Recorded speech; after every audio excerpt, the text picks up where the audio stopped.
It all started in a coffee shop. A man in his 30s sat alone, hands wrapped around a lukewarm mug, his eyes staring blankly at the swirling patterns of foam still left in his cappuccino. Around him, life buzzed, orders shouted, music humming, people laughing, but inside his head, the noise was deafening. Thoughts piled on top of each other like traffic during rush hour. Did I say the wrong thing in that meeting? What if I never find real purpose? Why do I feel like I'm behind everyone else? He looked calm on the outside, but he was drowning in his own mind. Hello, I am Alloy, and welcome to Audiofybooks, where you will find excellent audio summaries of books in a very easy and interesting way. If you want to learn from new books, do subscribe to the channel. Let's get started with today's book. That man? It could be you, me, anyone. Because that's the thing about the mind. It doesn't need real problems to create suffering. It does that all on its own. And that's the trap. Dr. Fenwick calls it the mind trap. And it's not just a clever title, it's a brutal reality. We live inside a box made of thoughts, reinforced by fears, and cemented by stories we didn't even choose to believe. The worst part? Most of us don't even realize we're trapped. Dr. Fenwick opens the door with a key most people lose early in life: awareness. Not just noticing what we think, but recognizing the patterns underneath. The mind loves loops. It loops through anxiety, shame, judgment, and the need for validation, like a playlist stuck on repeat. We confuse these loops for reality. He introduces us to the idea that we are not our thoughts. We are the observer.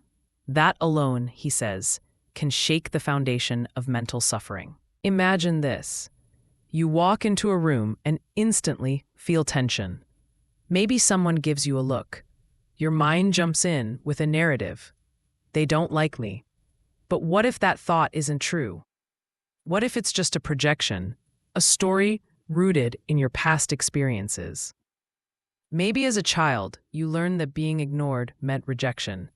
Maybe now, your brain scans the world for anything that looks like it. That's what Dr. Fenwick means by mind traps. They're not about what's happening now. They're about how your brain interprets the now through the lens of the then. He shares dozens of these traps: overthinking, catastrophizing, black and white thinking, people-pleasing. And he doesn't just name them. He shows you how they show up, how they trick you, how they feed off your unconscious need to stay safe. Let's take overthinking. It feels productive, like you're solving something, but what you're really doing is digging a hole.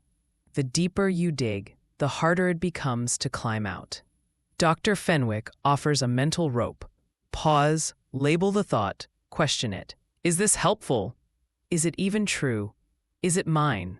Or did someone plant it in me long ago? One of the most powerful parts of the book is when he talks about emotional triggers. Those moments when something small sets off a big reaction. Someone cuts you off in traffic and you're furious. Not just annoyed, furious. Why? Because your mind tagged it as a violation, a disrespect, maybe even a symbol of how the world always mistreats you. It feels personal, but it's not. It's a trapdoor to a deeper wound. Dr. Fenwick urges us to walk through those doors, not slam them shut. That's where healing starts. And yet, he doesn't sugarcoat it. This work is hard. It's not a one-time realization. It's a lifestyle, a commitment to consciousness. Like brushing your teeth or exercising, you must train your mind daily. He suggests small habits that can have massive shifts. Mindfulness, journaling, even saying to yourself, "This is just a thought, not a fact." One story he shares involves a high-achieving CEO who'd built an empire but felt hollow inside. He kept chasing the next goal, the next win, thinking happiness lived on the other side of achievement. But that was his mind trap. He believed productivity equaled worth. It took a breakdown and Dr. Fenwick's guidance for him to see that he'd confused doing with being. And once he stopped running, he discovered something radical.